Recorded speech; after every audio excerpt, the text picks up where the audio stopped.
देखो बहू, मेरी बात ध्यान से सुनो। तुम गलती से भी कभी प्रेग्नेंट मत होना। इतना कहते हुए माँ जी ने मुझे जो बातें बताई उसे सुनकर मैं एकदम से हैरान हो गई। मेरी आंखों में आंसू आ गए। या तो माँ बनने का सुख लेना या फिर सुहागन होने का। एक पत्नी बच्चे के लिए अपने पति को कैसे कुर्बान कर सकती है, और बच्चे के बिना एक औरत कभी भी पूरी नहीं होती। अजीब सी दुविधा में डाल दिया था माँ जी ने। हेलो दोस्तों, मेरा नाम नेहा है। मेरे मन में शादी को लेकर 1000 सपने थे। विदा होकर जब मैं ससुराल आई तो सुहाग के सेज पर बैठे अपने पति रवि का इंतजार कर रही थी कि तभी माँ जी कमरे में आती हैं और कहती हैं, बहू मेरी बात ध्यान से सुनो। रवि तुम्हारा पति है, इसलिए तुम्हें ये बात जानना ज़रूरी है। गलती से भी तुम कभी प्रेग्नेंट मत होना, क्योंकि रवि की कुंडली में साफ साफ लिखा है कि जैसे ही वो बाप बनेगा उसकी मौत हो जाएगी। उसकी कुंडली में दोष है। इतना सुनते ही मेरे पैरों तले जमीन खिसक गई। ससुराल में पहला दिन और सुहाग रात से पहले माँ जी ने मुझे इतनी बड़ी बात बोल दी। माँ जी की बातें सुनने के बाद मैं एकदम से परेशान हो गई। मेरी आंखों में आंसू आ गए। नया जीवन शुरू होने से पहले ही इतनी बड़ी बात। मैंने माँ जी से कहा, अगर ऐसी बात थी तो आप लोग शादी से पहले क्यों नहीं बताई? तो माँ जी ने कहा, बहू हमारी भी मजबूरी समझो।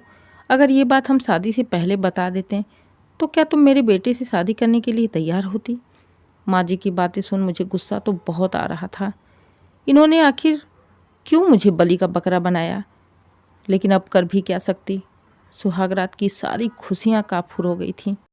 मन में एक दहशत सी हो गई थी। भगवान जाने किस दुविधा में डाल दिया था। पति के पास आने से भी डर लगने लगा। पूरी रात सोच में ही बिता दी। अगले दिन माँ का फ़ोन आया। माँ की आवाज़ सुनते ही मैं रो पड़ी। माँ भी घबरा गई। बेटा क्या बात है, तुम रो क्यों रही हो? सब ठीक तो है ना? याद आ रही है माँ की? माँ की प्यार भरी बातें सुन मैं अपने आप को रोक नहीं पाई और माँ को सारी बातें बता दी। सारी बात सुनने के बाद माँ भी परेशान हो गई। उन्होंने कहा, इतना बड़ा धोखा हुआ है हमारे साथ। इन लोगों को ये बात शादी से पहले बतानी चाहिए थी। लेकिन बेटा परेशान ना हो, अब कर भी क्या सकते हैं। एक काम करो, मैं कल तुम्हारे भाई को भेजती हूँ। तुम उसके हाथ दामाद जी की कुंडली भेज देना। मैं एक बार अपने यहाँ के पंडित को दिखा देती हूँ। अगर कुंडली में दोष है तो उसका उपाय भी होगा। जो भी होगा हम करेंगे। तुम अपने आप को शांत रखो। माँ की बात सुनकर थोड़ा मुझे हौसला मिला। दिल को तसल्ली हुई। भगवान से प्रार्थना करने लगी, हे भगवान सब कुछ सही निकालना। अगर कोई दोष भी है तो उसका निवारण भी कर देना। अगले दिन भाई आता है, उसके हाथ रवि की कुंडली भेज दी और माँ के फ़ोन आने का बेसब्री से इंतज़ार करने लगी। 1 घंटा बरसों के बराबर लग रहा था। जाने क्या होगा शाम तक। माँ का फ़ोन आ भी जाता है। माँ कहती हैं, बेटा मैंने तो 3 पंडितों को दिखा दिया, लेकिन किसी ने भी कुछ नहीं बताया।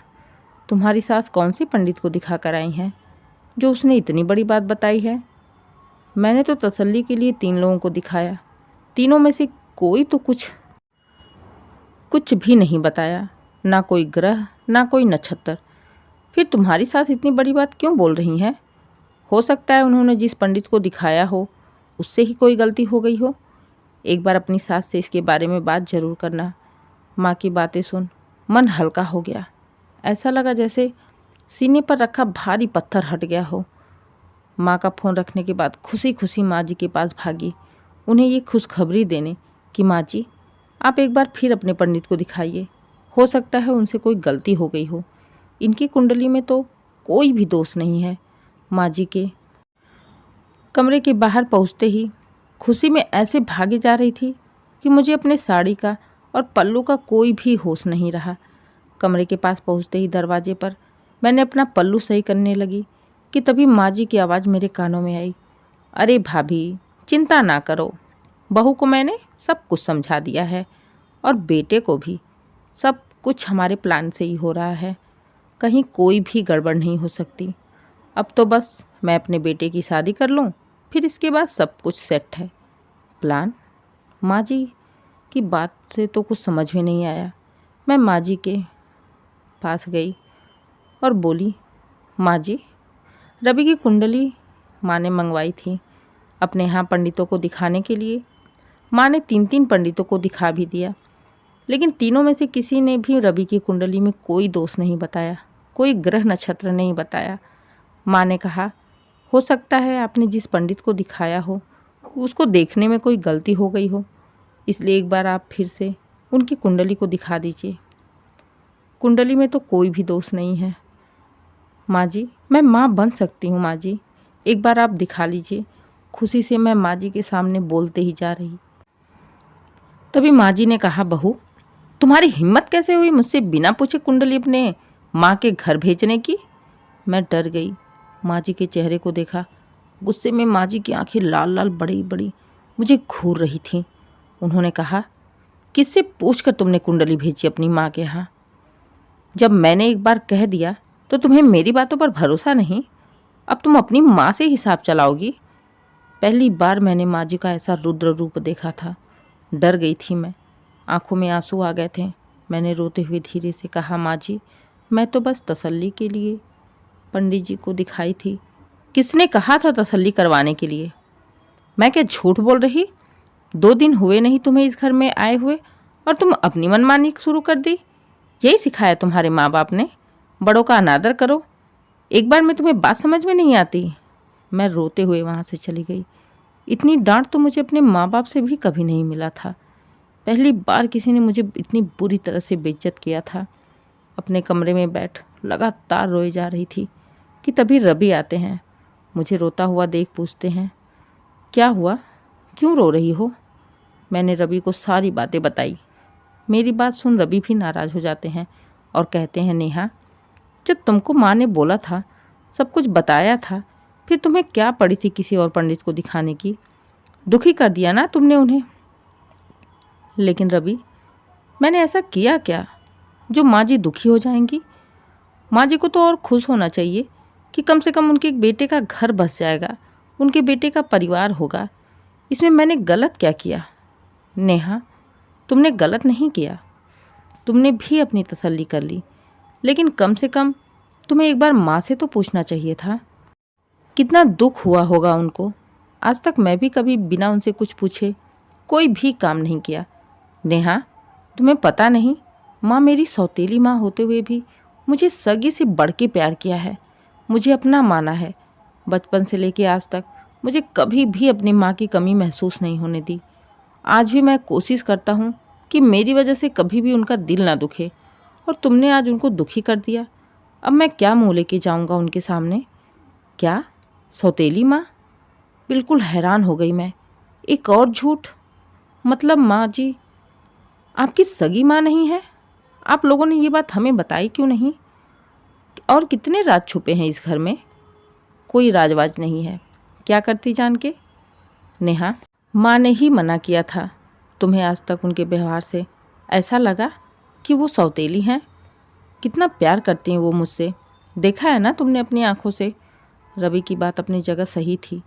माँ जी रवि को इतना मीठा मीठा बोलकर अपने बस में कर रखी थी। अब तो मुझे माँ जी पर और भी शक होने लगा। मुझे पता करना था कि माँ जी इतना बड़ा झूठ क्यों बोल रही हैं। क्यों मुझे रवि के पास नहीं जाने देना चाहती? क्यों मुझे पूरी ज़िंदगी बांझ बना के रखना चाहती हैं?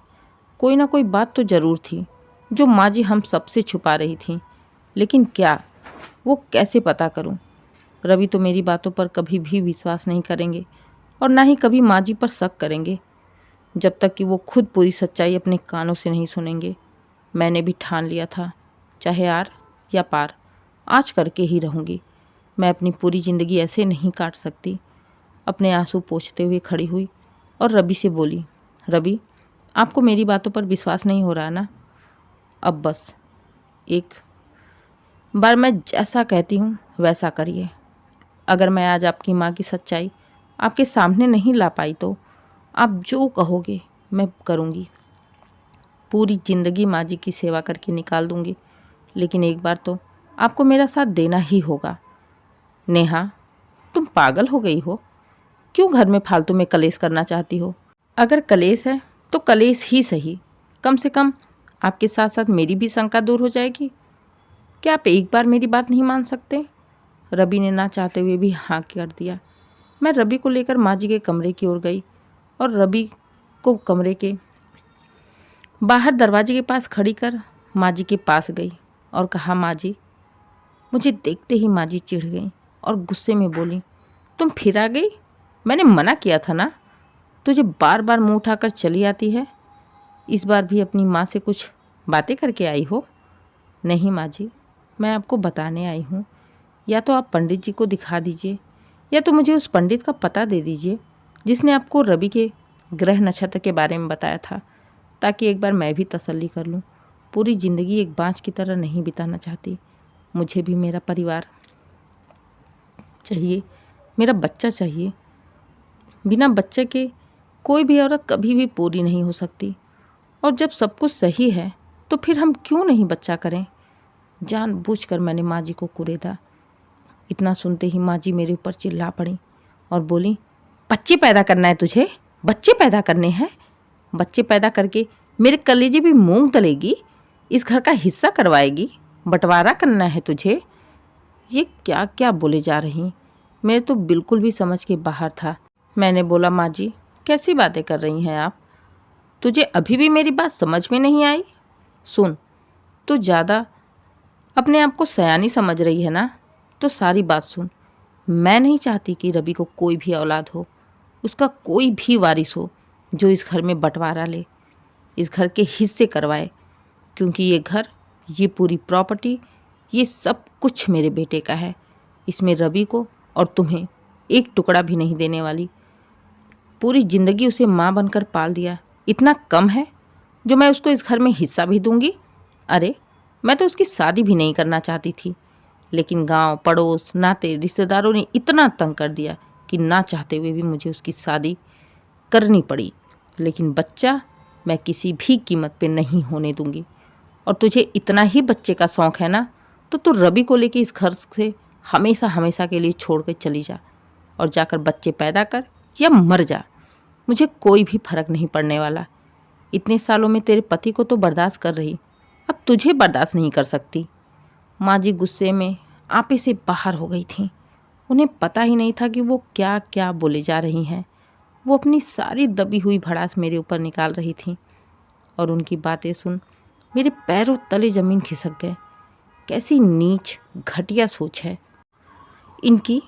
ज़मीन जायदाद के लिए ये किसी का नाश करने के लिए भी तैयार है। मैंने कहा, माँ जी रवि तो आपको अपनी माँ की तरह प्यार करते हैं और आपके दिल में उनके लिए इतनी नफरत? हाँ नफरत है, क्योंकि वो मेरा सौतेला बेटा है, मेरा अपना सगा नहीं। और सौतेले को सौतेले जैसा ही रखा जाता है। और रही बात तेरी, तो तू तो अभी 2 दिन की आई है। तू अगर जाकर रवि को सारी बातें बता भी देगी ना, तो इतना पक्का है कि रवि कभी भी तेरी बातों पर विश्वास नहीं करेगा। सही कहा माँ आपने। कभी भी मैं नेहा की बातों पर विश्वास नहीं करता अगर मैं सब कुछ अपने कानों से नहीं सुनता तो। अचानक ही रवि दरवाजे के पीछे से निकलकर माँ जी के सामने आ जाते हैं। माँ जी का चेहरा डर से सफ़ेद हो जाता है। उनकी बोलती बंद हो गई थी। काटो तो खून नहीं, ऐसी हालत हो गई थी।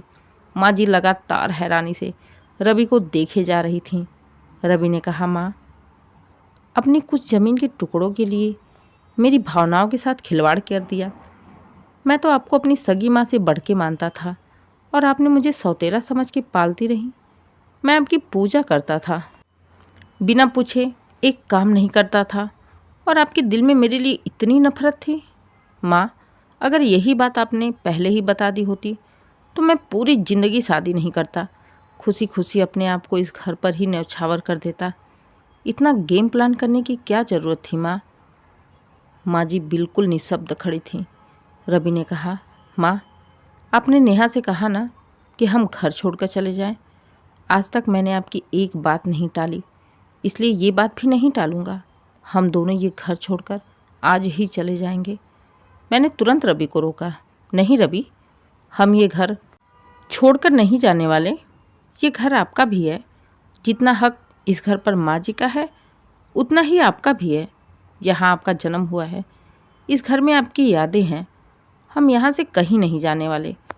हम यहीं रहेंगे, चाहे माँ जी हमें अलग कर दें, चाहे पूरी ज़िंदगी हमारी शक्ल देखना चाहें या ना चाहें तो भी हम ये घर छोड़कर नहीं जाने वाले। कहते हुए मैंने एक नज़र माँ जी पर डाली और रवि का हाथ पकड़ के माँ जी के कमरे से बाहर निकल गई। रवि को दुखी देख तकलीफ तो होती थी, लेकिन मन में खुशी भी थी कि कम से कम मेरा भी अब परिवार होगा, मेरा भी बच्चा होगा, मैं भी माँ बन सकती हूँ, ना कि माँ जी के कहे अनुसार पूरी ज़िंदगी एक बाँझ की तरह बिताऊँ। दोस्तों, ज़रूरी नहीं कि हर बार बहू और बेटा घर छोड़कर ही चले जाएं। कभी कभी अपने हक के लिए खड़ा भी होना पड़ता है। नई दुनिया बसाना, फिर से सब कुछ नए तरीके से करना इतना आसान नहीं होता। उम्मीद है कहानी आपको पसंद आई हो।